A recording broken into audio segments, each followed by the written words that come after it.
તો એ બનાવવા માટે સામગ્રી શું લઈએ? સામગ્રીમાં મગની દાળનો કરકરો લોટ લેતા હોઈએ છીએ. આની અંદર ખાંડ હોય, નવશેકું દૂધ હોય અને કેસર, ઇલાયચી અને ડ્રાય ફ્રૂટ્સ હોય. ચાલો તો શરૂ કરી દઈએ. અડધો કપ ઘી લઈએ છીએ. 1 કપ મગની દાળનો લોટ હોય તો ઘી સામાન્ય જે રેગ્યુલર મૂંગ દાળ હલવા બનતો હોય છે ટ્રેડિશનલ, એમાં 1 કપ જતું હોય છે. પણ આ જે મોડિફાઈ કરેલી રેસીપી છે એટલે એમાં લગભગ અડધો કપ ઘી જતું હોય છે. અડધો કપ ઘી લઈશું.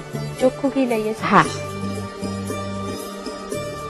મગની દાળનો કરકરો લોટ છે. મગની મુગર દાળ હોય એને કરકરી ક્રશ કરેલી છે. ગરમ ઘીમાં દાળ મિક્સ કરી દઈશું અને એને શેકવાની છે.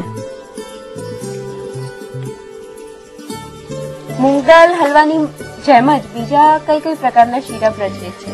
જે રીતે મૂંગ દાળનો હલવો બને છે ને એ રીતે જેટલું તમે દિલ્હી ને પંજાબ સાઈડ જાઓ તો એ લોકો અડદની દાળનો શીરો બનાવતા હોય છે અને એ પણ આ જ રીતે બનતો હોય છે, પણ મગની દાળની જગ્યાએ અડદની દાળ લેવામાં આવે છે.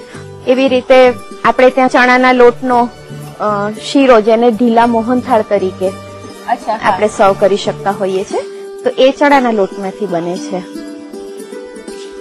મૂંગ દાળ શીરો જે છે એ નોર્મલી ગરમ જ વધારે સારો લાગે છે કે ઠર્યા પછી પણ એટલો ટેસ્ટી? ના, ઠર્યા પછી પણ સરસ લાગે, પણ આને ગરમ સર્વ કરવાનો રિવાજ હોય છે અને શેક્યા જ કરવાનું જ્યાં સુધી જે દાળનો કલર છે એ થોડો લાલાશ પડતો ના થઈ જાય, એટલું બધું એને શેકવાનું હોય છે. અને સતત હલાવતા રહેવું પડશે? હા, સતત નહીં હલાવીએ તો ચાલશે, પણ એનો કલર પીળો નહીં પણ થોડો લાલાશ પડતો જોઈશે. ખ્યાલ આવે છે કે પહેલા કરતા એનો કલર ખાસો લાલ થઈ ગયો છે અને શેકાયાની સુગંધ પણ ઘણી આવી રહી છે. હજી 1 મિનિટ એને શેકીશું. કલરમાં દેખીતો જ ફેરફાર નોંધી શકાય? હા, પણ હજી થોડોક એને વધારે લાલ કરવાનો છે, કારણ કે એકવાર દૂધ ને કેસર ને બધું આવશે એટલે પાછો એનો કલર હતો એનાથી લાઇટ થઈ જશે, એટલે થોડો વધારે લાલ કરીશું. લોટ શેકાઈ ગયો છે. નવશેકું દૂધ છે. 1 કપ લોટ લીધો હોય તો લગભગ 3 કપ દૂધ લેવાનું હોય છે અને એની અંદર આ દાણો ચડવવાનો હોય છે. તો આ 3 કપ નવશેકું કરેલું દૂધ છે એ મિક્સ કરીશું. થોડુંક નાખતા જઈશું, હલાવતા જઈશું.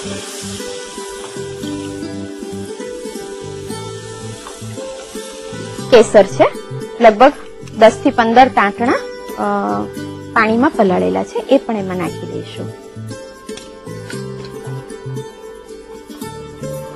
દૂધ નવશેકું લેવા પાછળનું રીઝન એવું હોય છે આમાં કે ગઠ્ઠા ના થઈ જાય, નહીતર જો રૂમ ટેમ્પરેચરનું કે ઠંડુ દૂધ લઈએ તો ગરમ વસ્તુની અંદર જેવું પડે તો એ લમ્પી થઈ જતું હોય છે.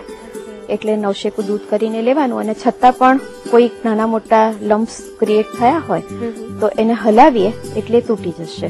એટલે આ વાત ખાસ ધ્યાનમાં રાખવી પડે. હા, કે નવશેકું જ દૂધ લઈએ. લગભગ આપણે અડધો કપ ખાંડ નાખીશું. શીરાને આવી રીતે વચ્ચે એકવાર હલાવી લઈશું અને લગભગ બધું દૂધ એબ્સોર્બ થઈ જાય અને દાણો જે દાળનો છે તે ચડી જાય, એના માટે એને થોડીક વાર માટે ઢાંકી બી દઈશું અને જરૂર પડે તો વચ્ચે 2-3 વાર હલાવી